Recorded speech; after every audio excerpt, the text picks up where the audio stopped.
and go on presentation mode.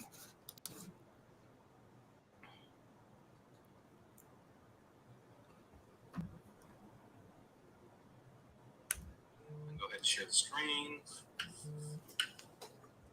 and go on presentation mode.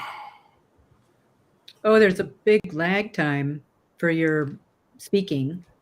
Yeah, it's about 3 to 4 seconds. About 3 to 4 seconds. Yeah. Okay. Yeah. So what I'm going to do is I have to make sure that let's see.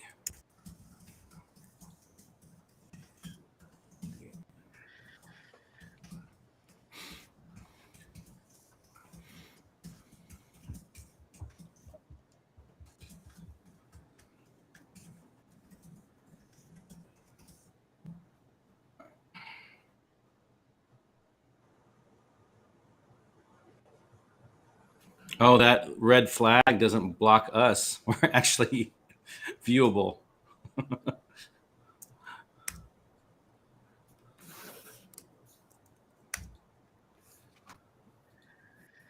Very fancy.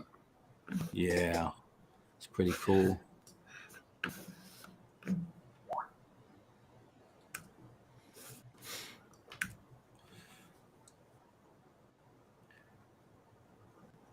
So it doesn't let people in until the exact time?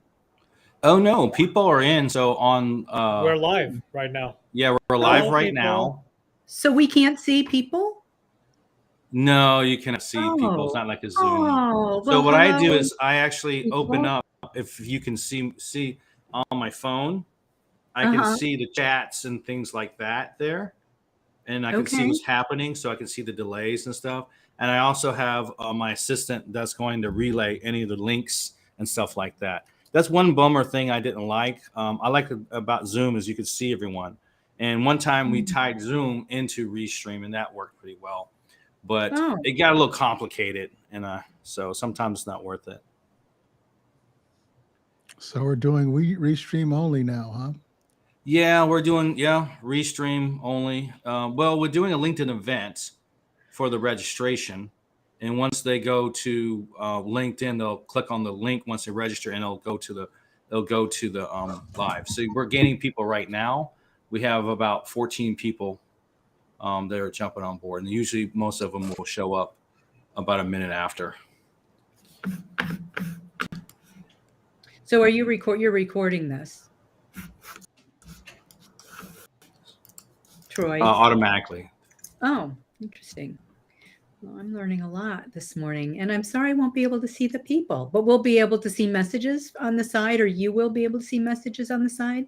I'm not entirely sure. That's a severe question, but I will see the messages on the replay, and I will see it on the live page. Troy, on yours, it says live chat or chat. So when you click on that, you'll see all of the chat coming through. In our case, we'll just see the chats coming through on our panel here. And then the ones that you select, it will move into new comments. Awesome. Yeah. Oh, I see the on the side of the thing, so there's no chats. All right, we have 17 people. If you can hear me, it would be great if you can tell me where you're at right now, city and state or country. Let's see what we have. We have Christine. Thank you for letting us know that we're live. We have Nags says okay. Yeah.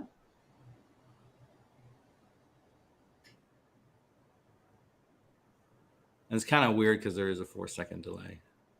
It's good to see, though. It's great to see you all. Welcome. And this is my first time doing a Restream, so this is like new technology. Oh, great. So Prosper. And New York. Great. Oh, Illinois. Go New York. I'm a New Yorker. Fari. Nevada. Carol. Interesting. Oh, well, this is so fun. Something brand new. Yeah. So we'll do this and figure out who's where. Connecticut. Chicago again. Awesome.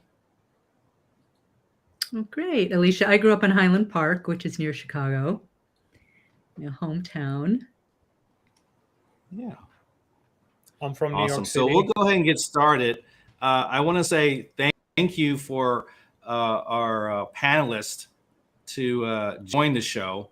And we're changing up the format, and we're sharpening it up every single time. And I spent last night putting the presentation together, and I was trying to do less is more, and it ended up being 10 slides still. So I was thinking in my mind 3 slides, but it ended up being 10, you know. And so we also have Ed Forteau. He is an email expert, and he is my partner that supports everything that I do on the Troy Show. And he actually does list managements and a lot of things that I don't want to do. So, and also I want to thank Austin for kind of relaying the messages on the LinkedIn Live there. And so we have Susan, and is it Harrow? It's Harrow like sparrow. Harrow. Oh, Yeah, yeah. I said it right during the video. And by the way, wrong if anybody ever mispronounces your name on media, just correct them with equanimity, you know, without an attitude. So if he said Harrow, I would just say Harrow. Yeah, most people call me Tony. Oh, that's so funny. Yeah. Mm-hmm. Yeah, yeah. Oh, we have someone from Turkey. from Turkey. Wow. Craig Bruce is here. Portland, Oh, Orlando, Nasılsınız All right. arkadaş? Kadir. LA. So we got quite a group there. Awesome. So what I'm going to do is I'll go ahead and share the screen again. My elder brother's name is Kadir. Oh, nice. Same as. Okay. And I'm Turkish. Oh, you're Turkish? Yep. Oh, yeah, I knew that. New Yorker. Because I had to look your name up. Yeah. Yeah. So today we're trying to do the Troy Show a little more often and have some compelling panelists. And so I'm very excited today. And so the subject matter is how to shine with your audience, increase direct referrals, and to build deeper relationships. And I tried to pick 2 people that were totally opposite, but they have some common ground in building systems and communication. And so we'll try to get through this fairly quickly, but there's a wealth of information. I'm pretty excited because I've had calls for people that wanted to set up Amazon stores. I don't know anything about that. I know the e-commerce portion, but I don't know as far as the optimization and the fact that although I'm fairly popular, I am definitely not a household name. And so Susan shows how to be recognized as a household name and what it takes to get there. And probably a few success stories as well.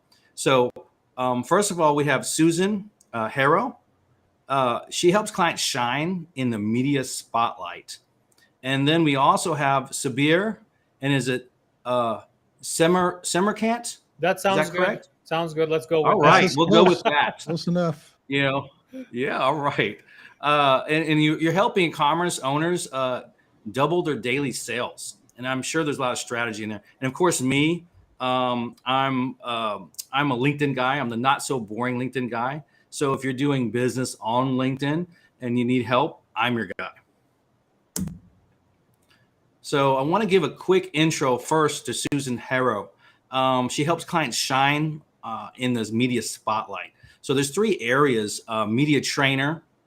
She's a marketing strategist and an author. So I call her the PR goddess. I made that up. I think she likes that. So hopefully she'll add that to her profile.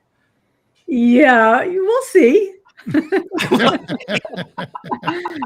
It's one thing for So someone Susan, else to please call take it you over from something. here. It's another to speak it yourself, I think, you know. So we can say Troy calls me a PR goddess. Yeah.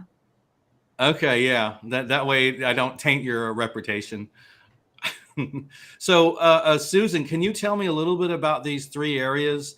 And as far as it has to do with the show, how do you help people? What do you do? What type of people you work with? And then maybe even a story on how it works for an individual, maybe a success story. I love that. And what I want to start with is a little bit for you, the audience, before I tell you about me, and then I'll share a little bit about me. The first thing that I want to share is that Many of you may believe that you are not ready for PR, and that could not be further from the truth. And there are really 3 things to do to be ready. And the first thing is that you have a readiness mindset. So none of us ever feel ready. I don't even feel ready for this. I mean, I still get nervous. I've been doing this for I don't know, 32 years now, and I still get nervous before these kinds of events. And that's just part of the process. So really what you need, and you don't need confidence. What you need is confidence in the ability to learn. And it's not about perfection, it's about practice.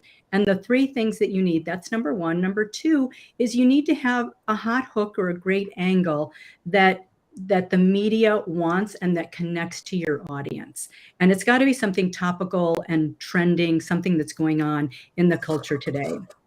And the good news for introverts is that there was a study on 1,400 startups. They watched the pitch videos, and the people who had more joy and who were more enthusiastic and passionate got funded less. Why? They were considered less serious. The people who were prepared and thoughtful got funded more. So introverts tend to be more prepared, more thoughtful, and they do really well on media as well. It's not just about being the biggest personality, the most fun, the liveliest.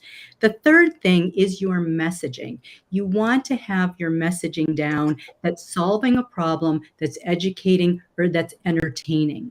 And that message also needs to include how you want to grow your business, and that's integrated seamlessly into the copy, into the messaging. And so now we'll switch to me. I'm Susan Harrow, media trainer, marketing strategist, martial artist, and author of Sell Yourself Without Selling Your Soul. And I wrote the book, Sell Yourself Without Selling Your Soul, published by HarperCollins, because a lot of my clients, I was doing a lot of workshops and speeches and clients, and a lot of my clients said they felt like they were bragging, begging, or whoring to get great publicity. And I wrote this book for them because it doesn't need to be so, and you can promote yourself with integrity and spirit, just as you are. The kinds of clients that I work with are threefold. The first level I haven't yet achieved, and I'll share with you why I'm telling you this. That is billionaires who have the money and the means, but not the message. And the reason why I want to work with them is because they can bypass the political and legislative system and get stuff done, like immediately. So if anyone knows a billionaire that they can connect me with that has a socially conscious message that they're doing something great in the world, I would be forever grateful to you if you introduced me. So that, and the reason why I share that is because I want you to do that in your media. When you have media appearances, within a story, share what your big dream is, because you don't know who you can connect with out there. The second group of people that I work with are those who are like the innovators, the disruptors, the people who are solving the world's greatest problems. So those can be founders at startups, CEOs, entrepreneurs, and they're just doing something magical and wonderful and exciting. And then the last group is anyone who has a business, book, product, service, or cause, who's launching it or who wants to do that. I started with artists and authors, and that's still a super great love of mine. And I've always worked with socially conscious people. And that being said, I kind of mix in people like if you've got a fabulous chocolate bar or a gluten-free snack or something that doesn't necessarily have a socially conscious message, but is delicious or wonderful, that's fine too. So it doesn't always have to have that kind of message, but you're doing something that really adds to the usefulness of people's lives in some way, shape, or form. Success story. This is going back to being afraid of being on TV or not feeling like you're ready. Preparedness is key. So one of my clients came to me as a financial wealth manager, and he was terrified to go on TV. He was a very well-established and smart person, and a lot rode on that day, because if he didn't do well in that first TV appearance, the publicist who was booking the national publicity for everyone. He was at one city, right, in this very large wealth management firm. He wasn't going to get any more interviews. So we prepared, we planned, we practiced, we role played, we rehearsed, we went over all his worst possible scenarios of the most horrible things that could happen, because when you prepare that ahead of time, then if anything happens, then it's like a piece of cake. He went and did that TV show. He did really well. The publicist continued to book him on the show. He filled up his entire practice. He became a spokesperson for his company and started to do panels and was an in-demand guest. I don't know if I've done all of my 5 minutes, Troy, or if you want me to. No, but that reminds me how I screwed something up, and Ed knows this story pretty well. I was actually on a show. It was a dating show, right? Ooh. And I did not have any coaching, and I have a blunt personality, and so I did a number of shoots, and I showed up on the first show, and they ended up firing me. But I think it was really because I didn't like the dates that they brought me on, and I'm very direct. And also I had a family thing happen around that same time. So I was not mentally, available at that stuff. So I would think that if I had training, I would do better on that. Although I love that you brought up not being mentally available, because there's only one moment, and it's this one. And I can tell you that with all of my clients, horrible things happen right before these big events. Always, whether it's a big speaking event, whether it's a TED Talk, whether it's TV, whether it's Oprah, it's all happened. One of my clients, right before Oprah, her I think it was her father was in critical care and was about to die. She had to make the choice, and she gave up Oprah for that. So if you are there and you're present, we all have this stuff happen. And part of the training is the mental training to stay. And that's part of my martial arts training. I'm a black belt in Aikido and former teaching. Oh, you were literal when you said martial arts. Yes, literal. Okay. It's literal. Yes, I'm a black belt in Aikido, Japanese martial arts. But part of that is mental training. And part of that was that kind of mental training. I was trained in classical piano. I was trained in tennis. And those kinds of disciplines are really applied to media training and being able to just take a breath, settle yourself, center, be in the moment, and do the very best that you can in that moment. And I can tell you, my sweetie almost died of staph infection. And Aikido really saved me, because I always had to be 100% in the moment, not thinking about that. If somebody's, fist coming to your head, or that you can't not be there. And that was such a great relief to me, and also to work with my clients, because I could focus 100% on them, or 100% on the mat when my sweetie was at death's door in the hospital. Yeah, I would imagine certain distractions are beneficial in your life, because you're not going to do any good for your partner if you're worrying. But it's about being in the moment, whatever moment that is. I was just listening to John Batiste, the great musician, on the Colbert Report, talking about how he was schooling young musicians that they always want to be in the future. We always want something in the future, right? But the future is right now. Right? We can't change the past. We can't change the future. Just right now, one thing at a time, one moment at a time. Yeah, definitely. What I want to do right now is, on the chat, I put your link there. And if anyone wants to, actually talk to her, feel free to grab that link from the chat. Oh, I want to say one other thing about that. So I work one-to-one, and then I'm starting a group session. So if that's something that you're interested in, let me know when you ping me. Like if you want to work with me one-on-one, you want to work with me in a group, or you want to take my course, The Zen of Fame, Your Genius Gone Viral. If you just want to do that on your own, those are the 3 choices in terms of working with me. But I am going to start to connect people and start to have the group media training, which I haven't done in, I don't know, maybe 10 years, quite a long time. So I'm just going to start this up again, because there's a real need for it, I think. There definitely is. Can you tell us a little bit about the program? What kind of results are people looking for? How long the program is, and that sort of thing, so we can get a just a general understanding? Yeah. So it's 6 months and once a week with me, and then you can go through the Zen of Fame, Your Genius Gone Viral at your own pace. And that course is in 3 sections. Really, the main section is your key messaging, number 1, because you want to have your messaging down before you reach out to the media. How to pitch the media is number 2. And then actually systems is number 2. You want to have your systems down, so when people actually reach out to you, you have a methodology to convert them to a sale, So important. Yeah, so important. Yeah. So many people come to me and they don't have that down, and I say, let's not do PR. We can start to train you behind the scenes, but don't reach out into the media until you have your system set up and you have a clear plan of action for what you want your audience to do at different levels, right, too. And then the last thing is to set up your own PR campaign. So if you want to do it yourself, it's a whole system from beginning to end to set up a campaign that is in sync with your own style, that suits your energy, that suits your style. And it doesn't matter where you are in that process.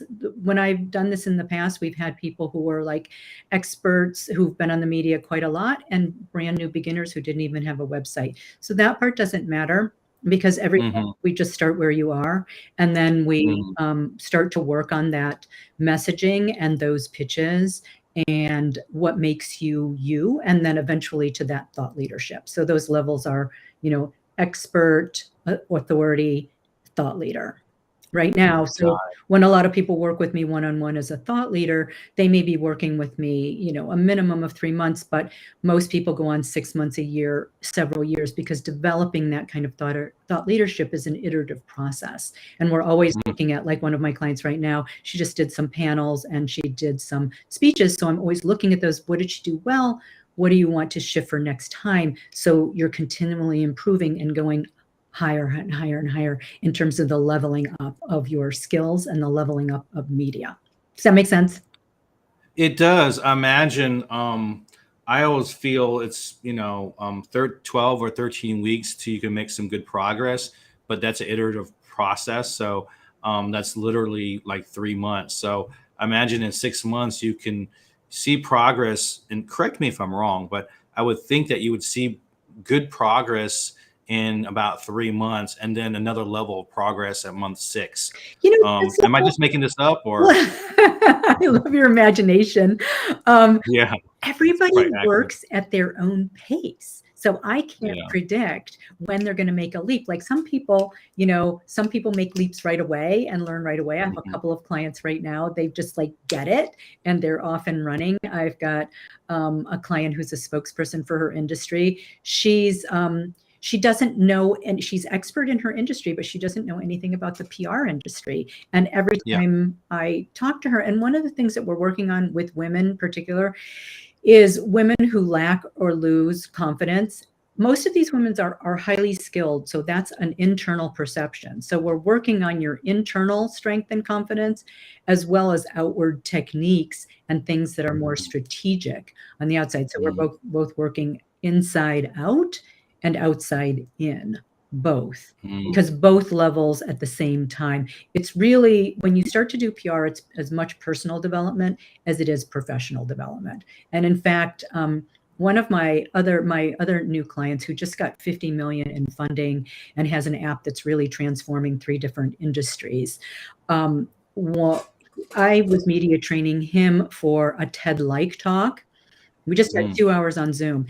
Even after 2 hours on Zoom, he shifted the way that he did meetings within his company, the way he started to run his company.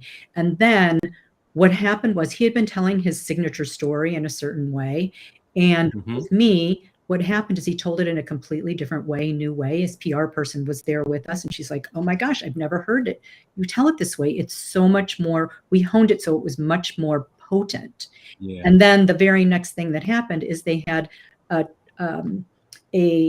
an interview with a trade magazine that was very particular to their industry, and they used the new signature story. So that got from boom. So it's like having a clear but brand new spark.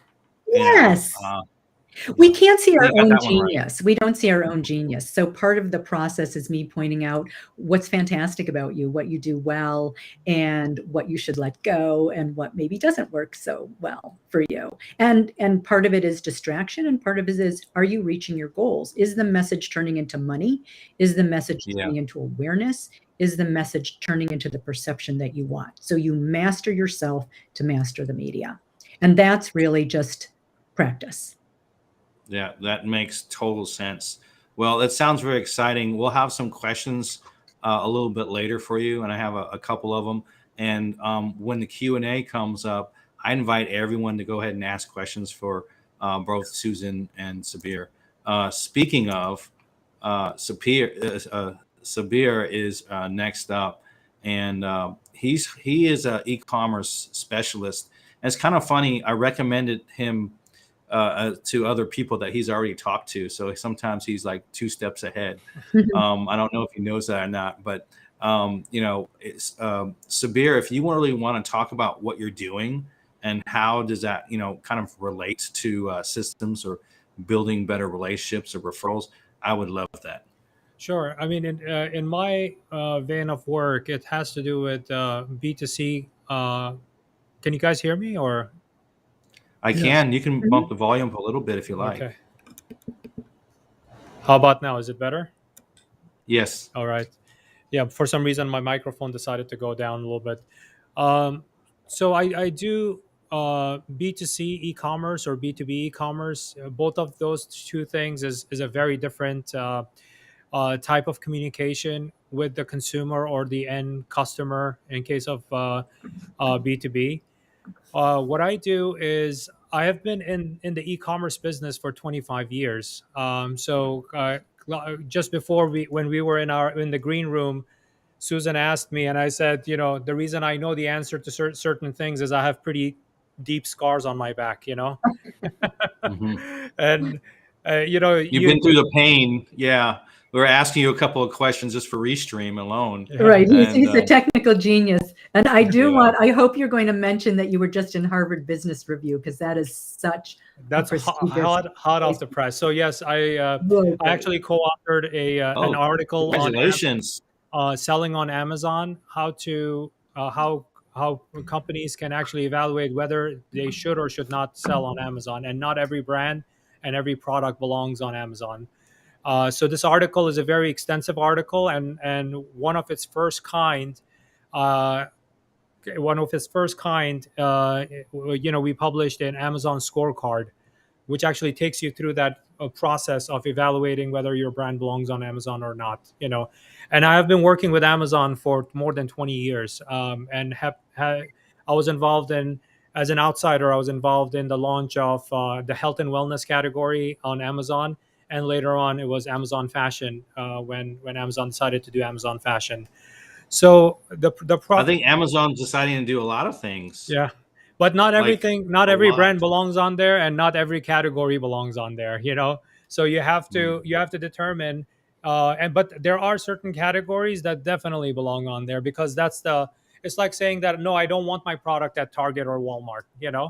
Then that means Hmm. that you're losing out on 3,000 doors or 5,000 doors or something. And you're not getting that audience of millions and millions of people. So that's what you have to evaluate that. So that's where I come in. Because of the experience that I've had, what I do is when I work with the clients, there are 3 stages to my process. Stage 1 is strategy, and that Hmm. typically is broken into 2 different camps. Some people, they say they watched a lot of Hollywood, so they say, show me the money. So I do a rapid audit, and that's where you can get that 2x daily sales within 6 weeks. And it's Hmm. to me, it has become an easy thing. Once. So I'm so sorry to interrupt you, Sabir, just to ask just an open-ended question. If they're making X amount per day with their Amazon store, what is in a very simple terms, how do you get them to 2X? What do you refine? What do you redo? What do you improve on in order to get to those numbers? So first, I take a quick deep dive into the business, and I see where the gaps are. And believe me, every business, whether it's a startup or it's a Shark Tank brand, or it's a small business, or it's a gigantic business like Pepsi or Mondelez. Every one Mhm. of these brands, every one of these companies has some sort of a gap, right? And the typical gap comes in because of the people that you hire around you, right? So let's say you hire somebody who says they are an expert in e-commerce, but they may not be an expert in e-commerce. They might be specifically a specialist in Facebook ads, but they have no idea how Mm. affiliate programs work or what Ed Mhm. does with, the incredible skill set of email marketing, right? That's Mhm. They may not know any of that stuff. So what they do is they put all the money, all the effort, all the strategy into Facebook ads. And then Apple Oh, says, "Oh, see. there's an iOS update, and from now on Facebook, you can't do that anymore." Right? So what happens to that business? It starts tanking, because they don't have they don't have all the other streams of income, all the other Mhm. channels, affiliate channels, organic channels like email marketing and affiliate marketing and search engine optimization.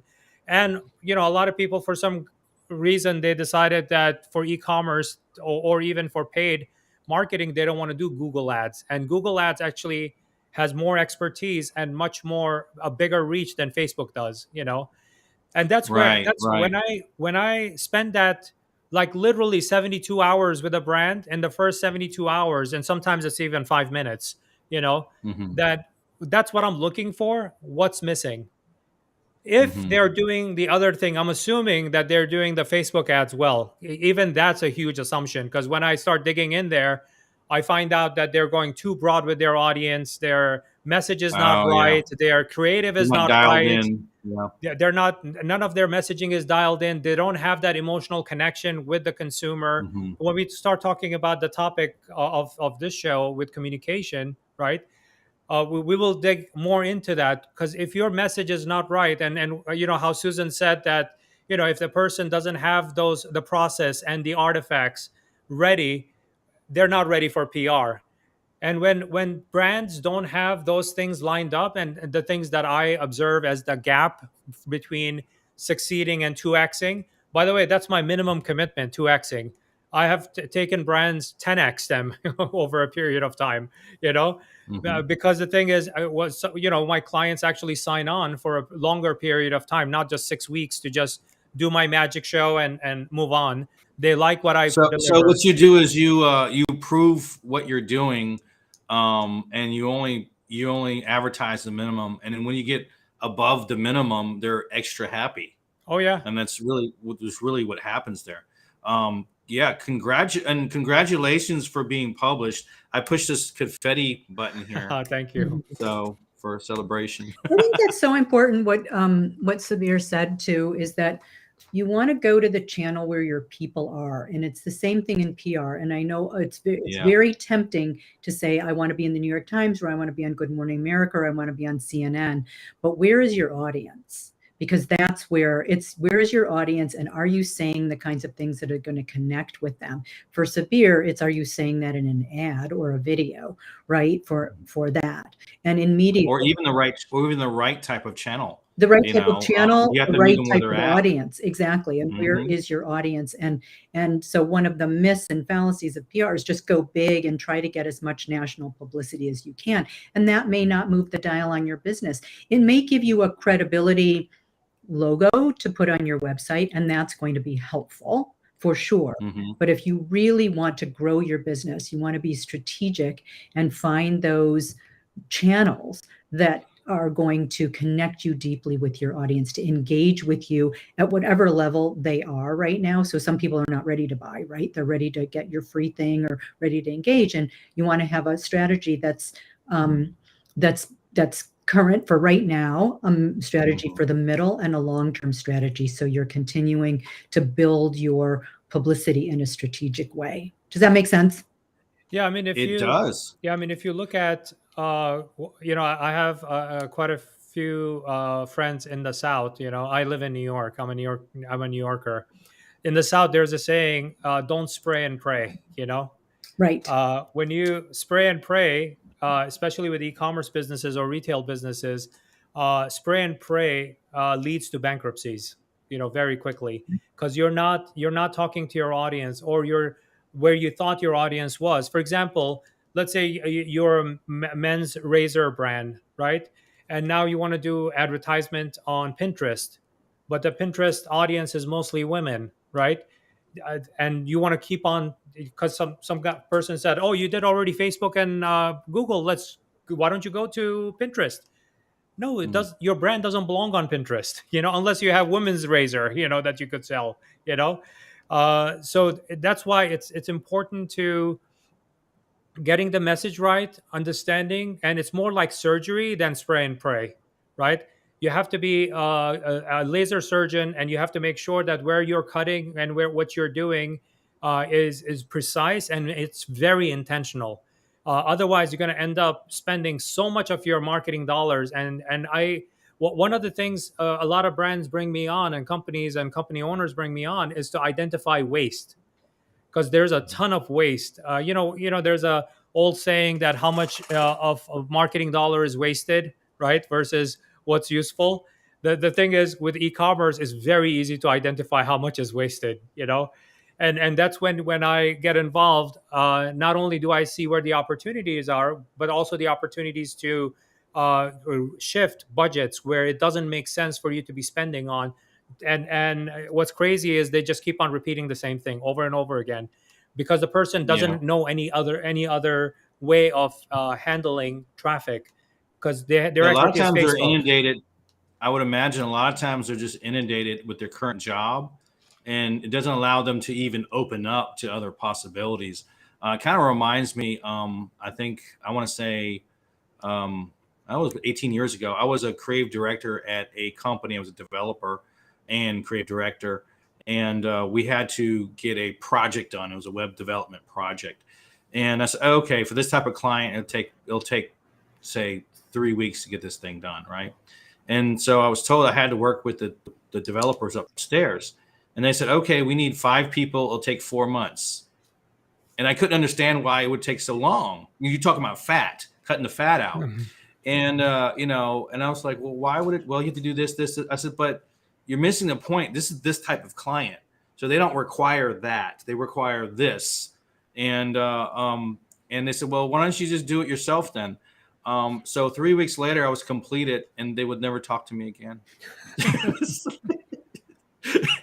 Literally, I made some enemies because of, and I realized, I said, well, maybe I don't work as fast as 5 people. Maybe the 5 people work as fast as one person, Mhm. and you have to cut out, some of this fat. That's really funny. Um, I wanted to are jump on you? something that Sabir said too, because I think it's also true in PR that we had the same saying in PR, don't spray and pray. Now it's Mhm. become even more specific that spray and pray doesn't work. Meaning if you even want to be on someone's podcast, you listen to the podcast, you may rate a review of it. You may make a comment in your pitch letter specifically about an episode or about the host's style. Mm, So you're not sending out a blanket, even to definitely not to podcasters. That's the number one thing that they hate, is that you haven't listened to it, and media yeah. too. You're not familiar with the medium, but you're not familiar with them and their style and the content. And if they've ever done something the same, if they have, can you build on that? If they haven't, you want to approach it why it's a great thing for their audience now. Susan, I call that pre-engagement. Mhm, mhm, That what you're mhm. doing. I preach all the time on LinkedIn. I say, well, instead of just sending them an invite, why don't you just engage in their post a few times and have them reply That's great back? advice. Build a rapport for the first week or two, and then if you do want to send them an invite, talk about what you talked about in the post, and you will boost your 25, 30% or whatever your acceptance rate is all the way to 85%. And you not only do that, you move your relationship down the line a little more, because your ask can't be more than the actual relationship. So there's certain things you can get away with asking in certain situations, depending on how much they have already engaged with you or how much they like you. That's a very smart strategy, I think. And then someone's familiar with you and they've interacted with you already, and then they recognize your name when you send an invitation and you've referenced that conversation. So I think that's a very warm and natural and organic way to connect with people who you want to be connected with on LinkedIn. So it's a lot of it is spending time, Mhm. spending a little bit of time being human and interacting with those individuals. For everyone else, I posted Sabir's links in the chat there. So feel free to book some time with them if you're interested in any of these, kind of business. I don't even say Amazon e-commerce. It's really, Sabir's more business related, so you cover a bigger gambit of what I realized. I do have a quick question. What do you think about LinkedIn advertising? What's your gut reaction on that, Sabir? I think that first you need to conquer the organic reach, and there's plenty of organic reach on LinkedIn, right? Mm-hmm. And I this is what I preach across, whether you have a blog and you want to drive traffic to it, or you have you're running a e-commerce site or anything like that. First, explore all the free channels that are available, all the organic channels that are available. Good point. Right? Free channels first. Yep. And then after that, then because the thing is, then you're gonna double down on content, right? You're gonna double down on high quality content, sharing high quality value with your audience, and knowing how to talk to people and stuff like that. And one thing I'll say right now, based on the earlier comment you made, and Ed is gonna have a huge smile on his face. One of the first things that failed in e-commerce was spamming people with email, right? Cold emails, and actually companies like Google Mail and Gmail and Yahoo Mail came up with spam bots that capture all of that content, and they actually ask you not to do that anymore, and then they blacklist you also. So if you take that same advice and you bring it to LinkedIn DMs, you cannot just. I mean, I get hit all the time, especially outside of the United States. A lot of people just hit me up. They have zero relationship. They just connected with me. I have nothing. I mean, I just accepted their connection so that they can, if I can bring them any value, I'll continue doing that. I'm more of a giver than a taker, right? But they immediately, the very next thing, they hit me up, go like, oh, we work on performance-based sales calls. If this interests you, please DM me back. So they send you a resume and buy my stuff.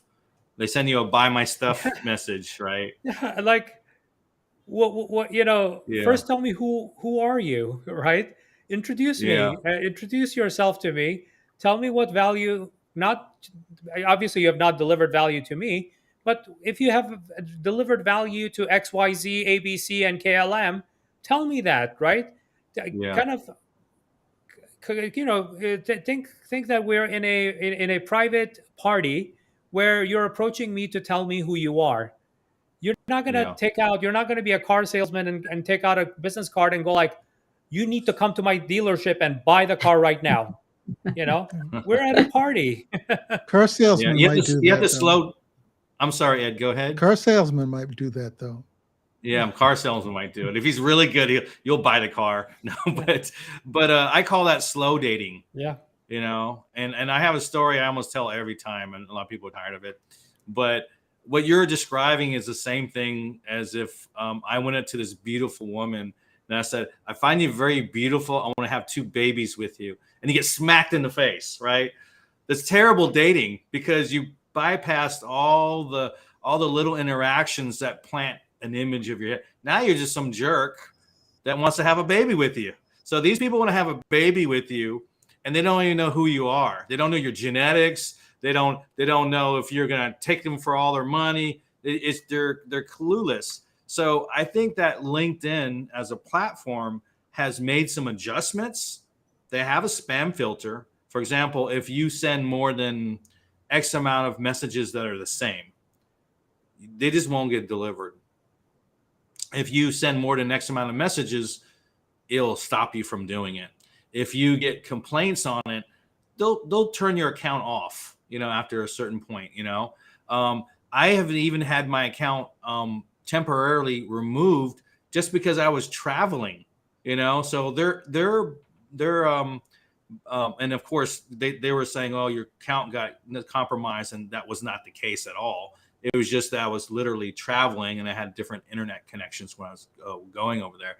But I said, oh my goodness. So they are doing some things to help you slow date, if you will. Do we have time for people to ask questions?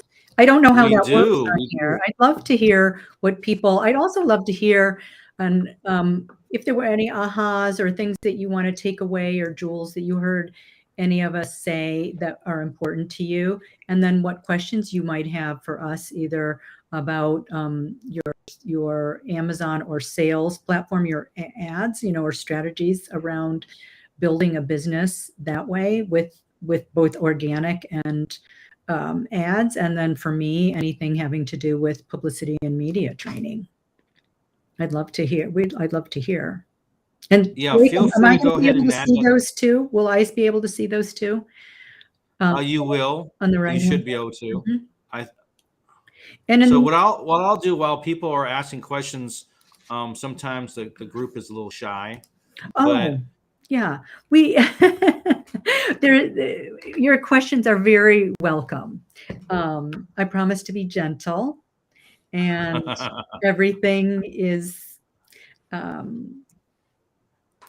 promise to be gentle. And I think so. Okay. So I have a couple of pre-questions from feedback from the emails I got, and a lot of people don't understand what PR is. They know what it is in general, but they don't understand, like, for example, what industry professionals would use PR and how to use it so it makes the most sense.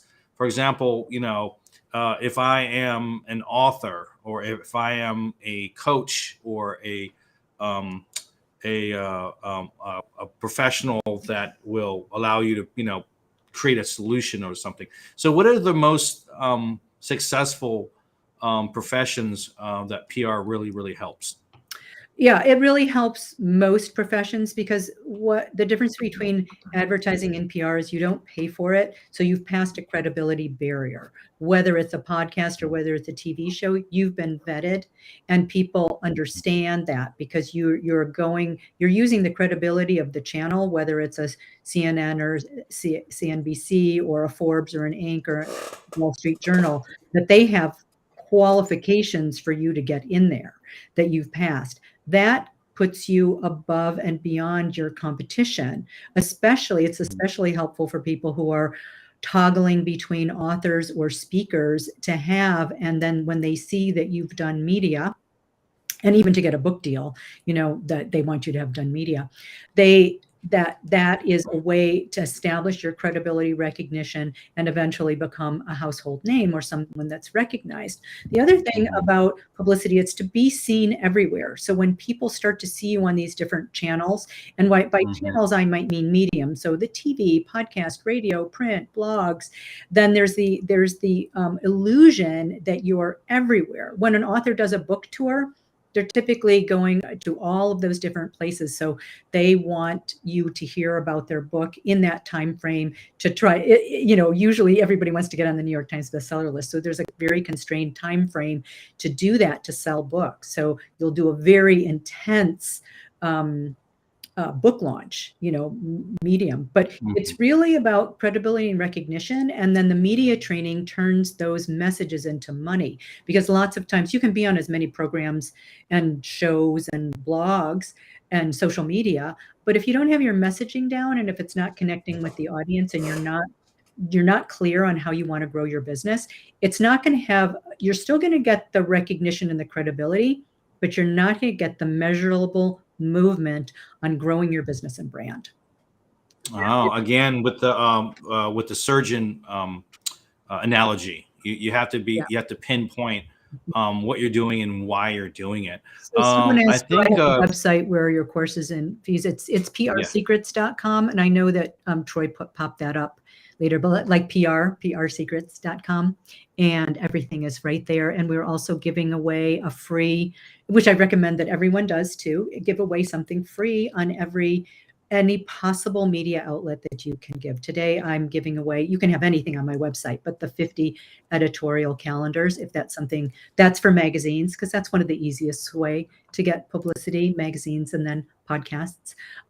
So that's on my website as well. If you go to my blog, it'll just pop up as well.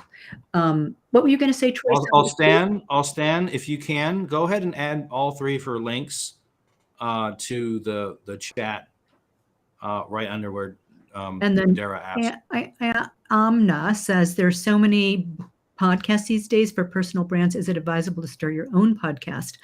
That's such a great question, Amna. A lot of people. Okay, I had a company come to me, a very well-established company. They had started a podcast. They were not getting much traction, and they asked me to analyze it. And when the first question I asked them is, "What is the purpose of your podcast? What do you want it to do for your business?" And they did not have an answer.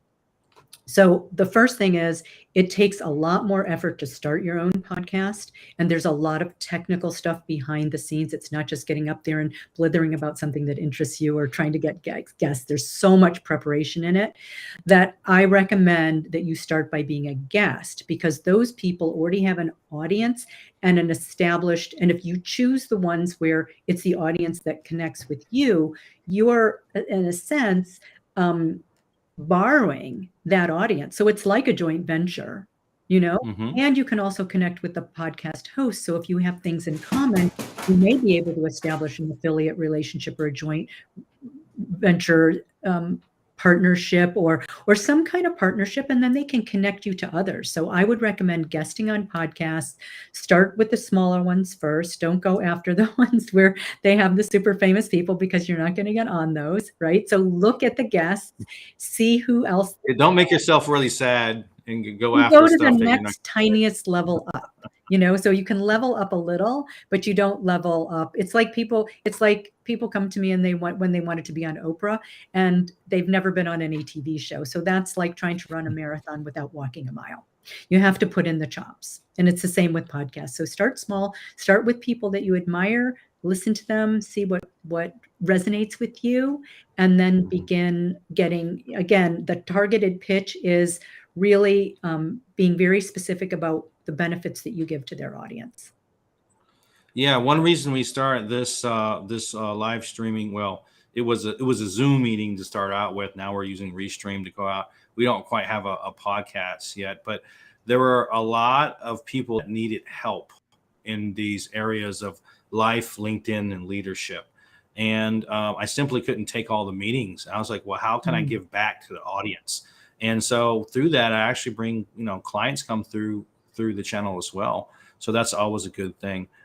Curious, Susan, what's the biggest mistake people make that kind of prevents them from being a household name?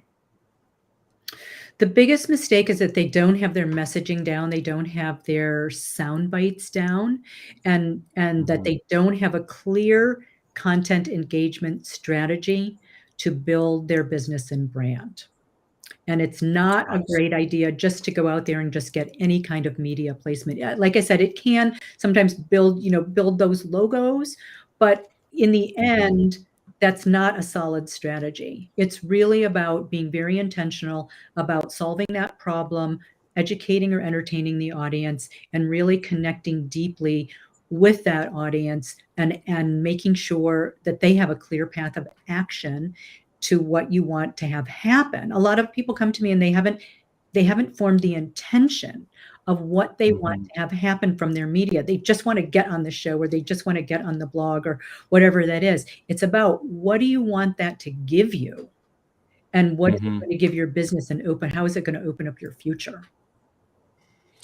Yeah. So I know that you work with like innovators, disruptors, and what you call unicorns that do a lot of things well.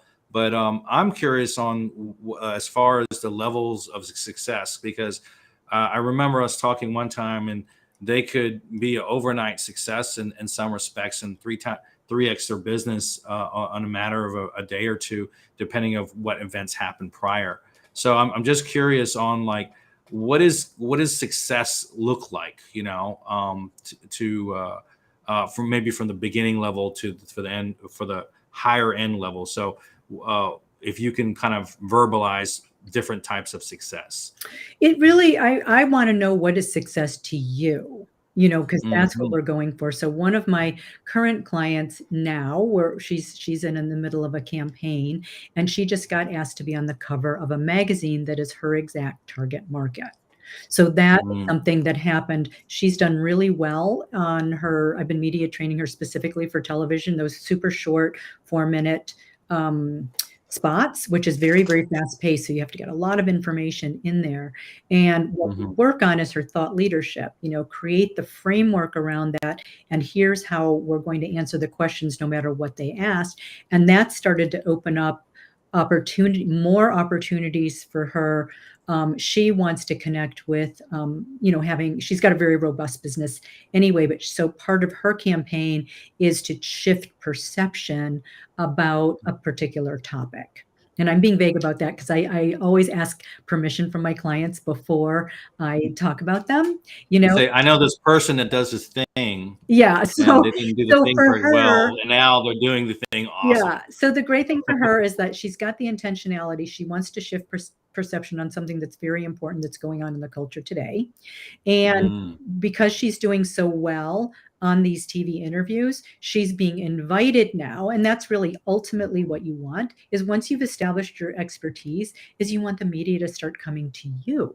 So eventually you don't need your PR company. I mean, most people do still want to have their PR company to continue to reach out, but essentially the media starts coming to you when there's a story that's relevant to you, and you continue to build on your PR. And part of that Yeah. is then Mhm. using that PR in your collateral. It's on your website. You send it to the newsletter. You post it on your organic social channels, that sort of thing. So it starts to multiply. Yeah, it's like compound interest in a good way, you know.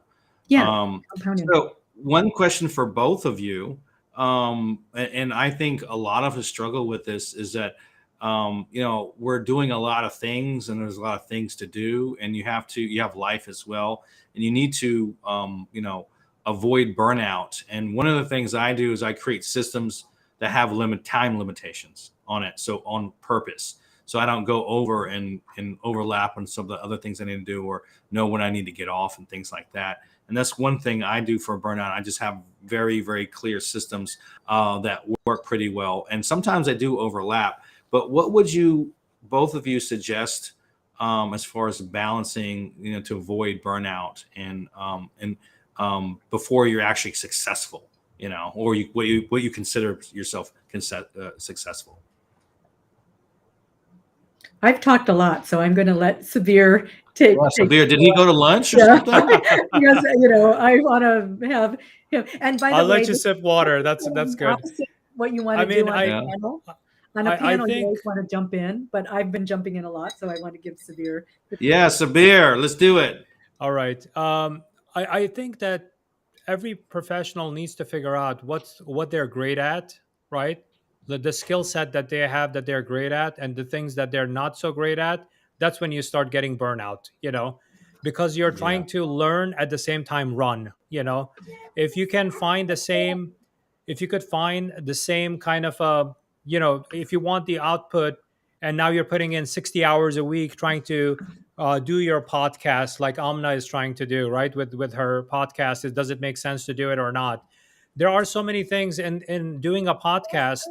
Maybe she's great at sitting in front of the microphone and talking, and that's what she's great at.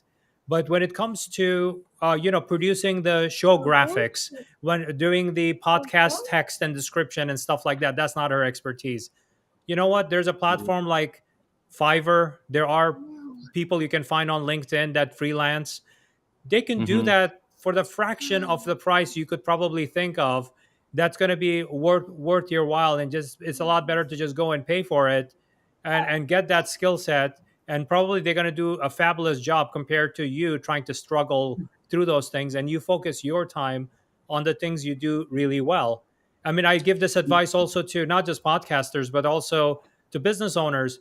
Like if you're really great at designing products, okay, you know what? Focus on designing products. Why are you so involved in operations of the business or marketing Yeah, of they're the wearing too business? many hats, you're saying. Yeah, Yeah. yeah. I mean, shave your They have too head many like me. tasks Don't going even on. wear a hat anymore. So that's what you need to do. Like Mhm. focus on what you're great at, and everything else that you can outsource, just outsource it out. When I say Yeah. outsource, I don't mean outsource it to just freelancers. If you could afford it, then you can hire an assistant, and that assistant can take on some of those things from your plate, so that like Troy, you're doing this show right now, and Austin is Mhm. helping you post all these comments and stuff like that, right? Like imagine if you were doing the show Well, he does and a lot posting. more behind the scenes too. But Yeah, yeah, you, there's tasks I just don't want to do, yeah, and I don't mentally have the energy to do it yep. because I have to kind of talk to you guys and make sure this part of the show is working. Yeah, And definitely. and the other advice is prioritize what's important. Not everything is important. Not Mhm. everything is urgent, right?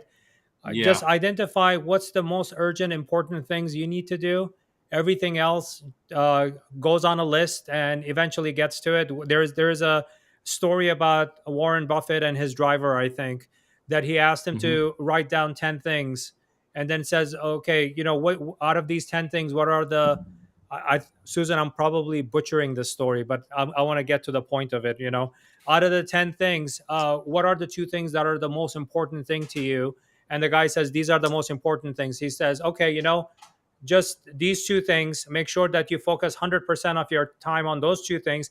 And the other eight things that you have on that list, keep it in front of you to make sure that it doesn't interfere with the two things that you need to get done.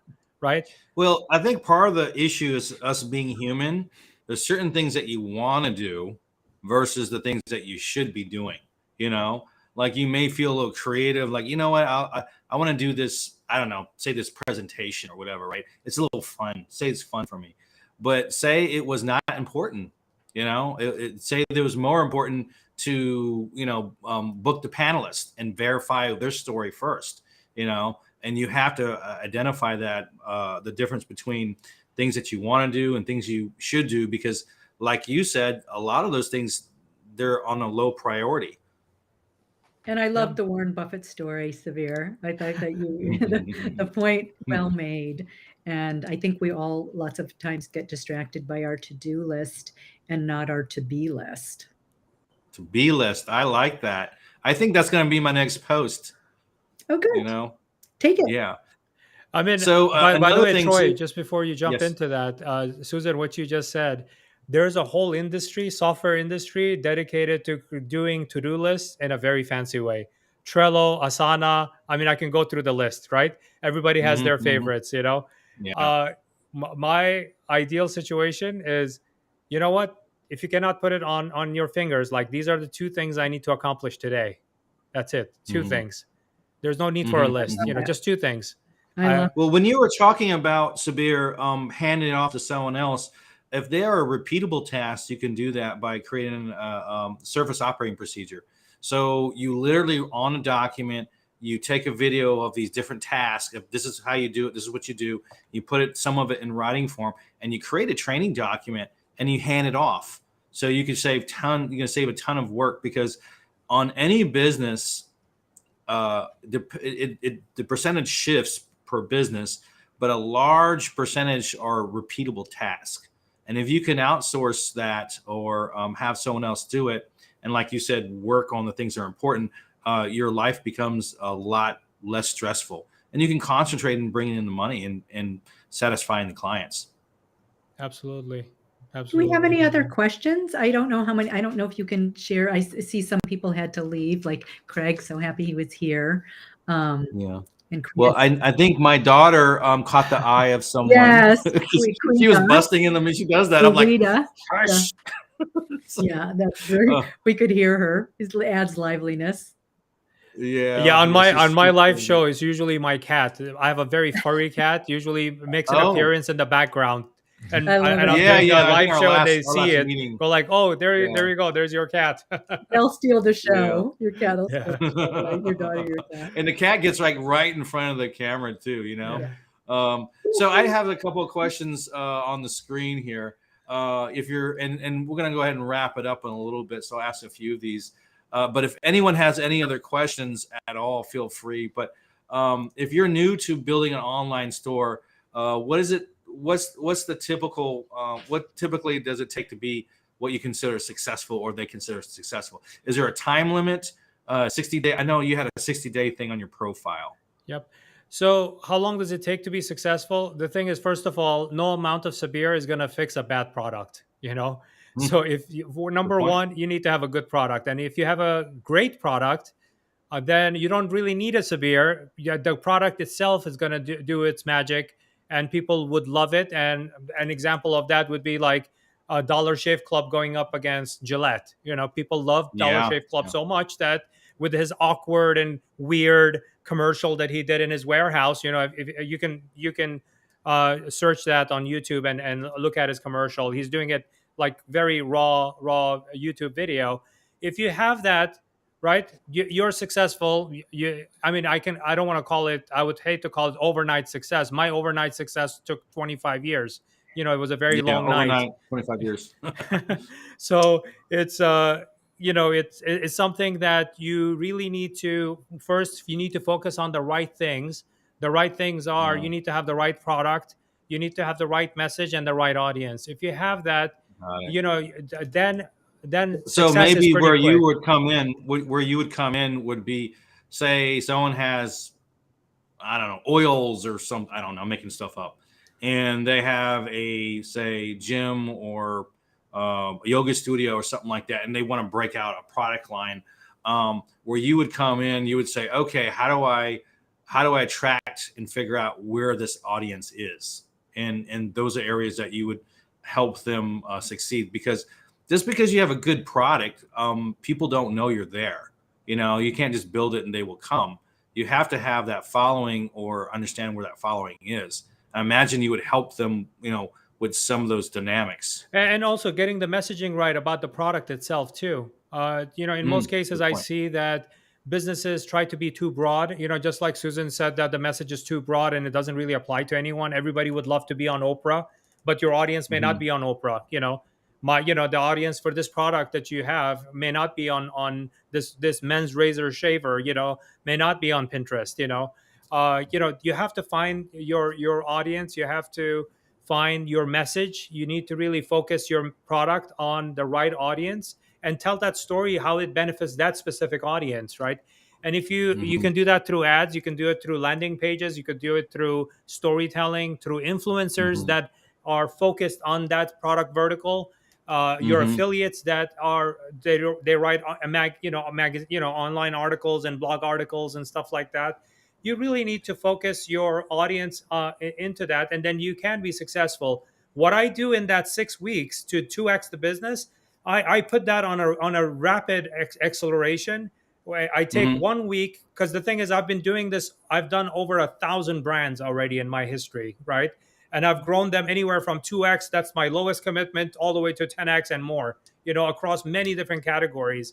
So when I look at it, it takes me like literally anything from a day to maybe a week to look at where are the holes, what I need to fix, and then take the next 5 weeks just going and executing against that. Working a new system and then executing it. Yep.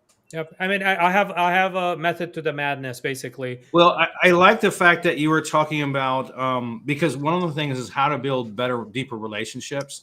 And some of it is in your content, or how you communicate, when you communicate, communicating on different channels, being authentic. And you said, well, sometimes you'll have an influencer that will represent your brand and to build a relationship that way. So do you have, either of you have advice on actually developing these deeper relationships? And I'll give you a short story on what I do.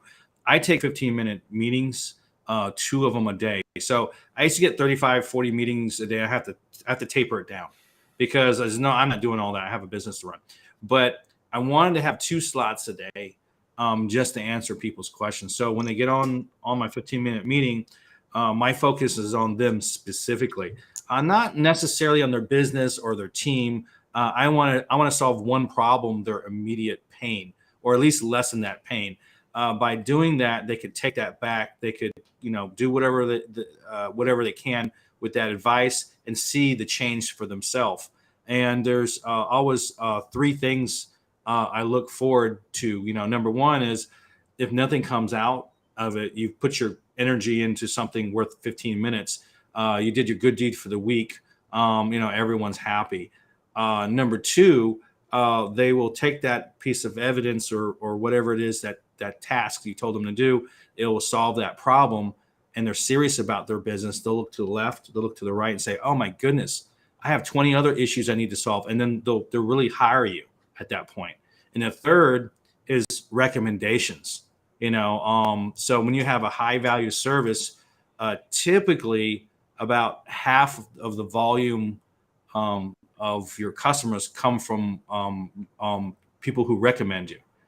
Because someone that touts you, touts what great service you have and what results you have, will get you a lot farther than you touting your own stuff. So that's my little story on how to build better relationships. Do you have any particular methods, either of you, to kind of add to that? I talk a lot. I'm sorry. One person asked, because we did say we would talk about referrals, and I want to just chat about referrals and how they work in PR, because what PR does for you is it brings people to your door, and then these are warm leads. And then because they've seen you, it used to be that it took 7 touches. Now it takes up to 20 touches before somebody actually moves through your door. So PR brings people to your door, whether that's a phone call or on your website to book a call, whatever that is. And then it's up to you to move them through. So those are warm leads from PR. So this is a way to get incredible referrals. What I do on LinkedIn, if someone is certain, I don't offer this to everyone because I just don't have time, but if there are certain businesses that I'm interested in doing business with, I will offer them a free Zoom media training for 30 minutes to work on a specific presentation, podcast, or media appearance. So I've done that a couple of times. And that's really a lovely way to build rapport with people, even if they may not be ready to hire you. But like you said, Troy, you've done your good deed. I choose the people whose businesses are really moving the dial from civil rights to sexual slavery, because that's what's important to me. Some of all the things that are. So you identify those people where you can contribute.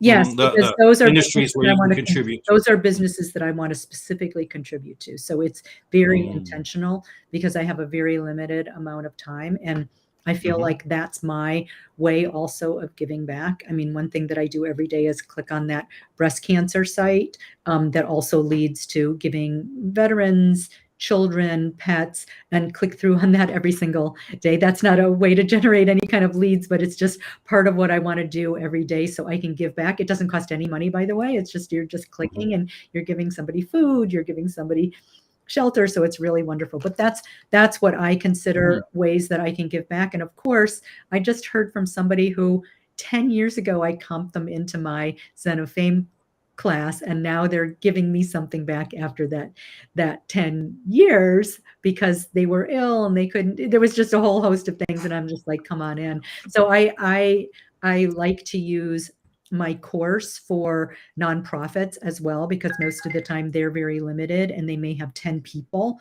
and I'm like, just 10 people come in. So those are the kinds of things that, and like you said, I don't do it to get a referral to say that people will and that said, it can generate goodwill now, in the future, or far in the future, because I have some people who met me 30 years ago who come around now, to say they remember something, or I gave them something. A client told me the other day, she said, oh, she couldn't pay me. And I said, don't worry about it. Pay me when you can. I didn't remember that. Right? But they remembered it. They remembered it, Susan. Yeah. And those definitely. And it means something to them. But don't deep down do it in their with heart. the intention of getting something back. That, I think the intention has to be pure in that giving. And then you can have an intentional referral program too, like do intentional referrals, like what you do on LinkedIn, in terms of commenting on people. You want to connect with them to see if they're you can do business in some way, shape, or form, right? It's not always the form that you think it's going to be in, but it just keep your mind open to, what kind of synergies and connections there might be. That's how you and I met, by the way. You pinged me and I said, let's just explore, see if we can do something fun together. Yeah, and I do appreciate it. I think we had a great conversation there, and I said, okay, well, she seems really really cool, and she's doing some interesting stuff. I want her on my show. That's what I said, because you're doing some fantastic things, for with all these individuals. You mentioned touch points, and remember we talked about pre-engagement, and I'll just go through the math of that, and then if you send an invite to someone, that's a touch point, right? Yep. Well, that's the wrong touch point in the wrong time in certain situations, right? And so if you do the pre-engagement, if you actually look at a post, it's 1. If you like it, it's 2. If you comment it, it's 3. If they reply, it's 4. You do 2 or 3 posts like that and they're replying back, you're already more than halfway to your 20 goal. And then say you did it on 3 posts, 4 times 3 is 12, and you send an invite, it's 13. They accept, it's 14. You use your phone and send a welcome message, that's 15. So you're well on the way of actually interacting with that person in a place where they're used to knowing who you are. And so and then some people are not on LinkedIn. They may be email individuals, and that's where Ed comes in, and you have to figure out, like, does my audience connect with me, but they don't talk on LinkedIn? Then how do I fix that problem? I said, well, if they're email people, I said, well, how can I spin this in a different way? I may have a campaign to go and connect, and I may have a high connection rate, but they just don't talk on the LinkedIn DMs, right? So you might want to roll something like that automatically to an email and create something a little special, maybe a video mail, where they can see your face and interact. So there are a lot of different ways. I think it's really about what Sabir mentioned, knowing where your audience is at and how do they interact and that sort of thing, and really connecting the dots on kind of what makes sense. So you have the human component. And I saw a post, and I'm talking a lot, but I saw a post, Susan, you did today, and it was talking about being disingenuine. I don't recall the exact words. It's should you package your vulnerability? Oh, And yeah, you said it better than me. Should you package your vulnerability, and should you do it, how to do it? No, and I don't even like the word authentically or transparently. It's about how to do it without the intention of trying to manipulate people. Yeah, I always think if you help people, business is a side effect of helping people. That's my thought process. If you're actually truly helping people, business is a side effect. But there are a lot of stuff and I mentioned, and maybe it's just my opinion, that you don't want to monetize on. You don't want to do it. You're putting out here because something happened and it was important enough and it was human enough to put out there, and you got a ton of engagement. But it would be very improper or almost immoral to kind of monetize that. I mean, you might want to say, I appreciate it, and I send them a little voice message. Hey, you posted something on my post there. It really means a lot. I appreciate it. Thank you. That's fine. That's not saying that's not the buy my stuff message, And so I think that there are certain posts or certain conversations that it's disingenuine to really try to monetize on. If I may add to that, I think it's important to remember that we're all humans, right? And we should not take every conversation we have as a transaction. It's relationship. It's relationship. You build it out, and subsequent to that, give respect to everyone. That person that's a marketing manager today, she's not going to stay as a marketing manager forever. She's going to become a director one day and a VP next day, and then Susan, in your example, 10 years from now she might become the chief marketing officer. But the thing is, people always remember how you treated them regardless of what their title was and who they were. And in your example, when you made them feel that way, 10 years later, they would not forget that. And they'll come back to you and say, oh, I need to call Susan. Now I'm the CMO. I need her to help me with this because I know that she can help me. And it has nothing to do with what you offer. It's who you are as a human being. And because you built that relationship. I've over my career, I've helped people, like 15 years ago, they were an intern and now they're a VP of whatever. They contact me and go like, remember, Sabir, you gave me so much time, so much attention, helped me early in my career. I see that you offer this service. I would like to come in. And that's your referral network. That's your private network. That's not, I mean, on LinkedIn, obviously you can engage them and have a relationship there, to keep up with who they are and stuff like that. But the thing is, that goes beyond that. They will contact you just because how you made them feel, when nobody was paying attention to them when they were 22 years old, or 22 right out of college, and you spent the time with them. They remember how they felt and how much you helped their career. Now, fast forward 15 years, you're offering this service, and that person who was an intern now holds the keys to a budget that they can give you. They can give you and book you that budget, I and love it's that. the relationship. And nobody stays, by the way, nobody stays at one employer. Most people change jobs every 3 years. So if even when you are coworkers with people or you work with them and they were horrible in one place, it may be circumstances, it may be different sort of things, unless they're just a bad human being, then just sever the relationship completely. Don't block them from LinkedIn. Don't even let them see what you're doing. Well, speaking of LinkedIn, I always believe that LinkedIn is a place to start a relationship. Your job is to take it off of LinkedIn. So people like post on LinkedIn, stay on LinkedIn. Why? I mean, there's not but so much interaction. One of my guests is driving down, and she has a family family member that she's dropping off for college, and she's going to be in Georgia. She says, hey, you want to grab a drink and chit chat and stuff? I'm like, yeah, awesome. Because they had the opportunity to have the interaction before, it moves on. So I always think that, LinkedIn is great. I'm a LinkedIn expert. I think it's Of course you think it's great. But I also know that you cannot keep the relationship on there. You can continually touch things, have those little touch points and stuff. Yeah. But you have to bring it off into the real world, Yeah. And Zoom can be somewhat of the real world, because I've never met Ed in my life. He told me where he lived. Tell me a city where you live again, Ed. Kalamazoo. Yeah, I thought he made that up. I love that you're saying this. Oh. Hey, Troy, I'm going to have to jump off because I've got an upcoming call, and I've so and I'm enjoyed dropping this. off as well. And I wanted to thank you all, and Ed and Sabir and you. And so thank you all. And thank you all of you who are still here. I can't see you, but I'm sending you great opportunities, and like the next, to just want to say there's no time like now. No one's ever ready to move forward with what it is you really want, and to do your good, whatever that is, your skills and your goodness, and to bring that out into the world. Yeah. So thank you all. Well said. Okay. Thank you. With that, I'll go ahead and shut it down. Okay. Thank you, everyone. Bye-bye. Thanks, everyone.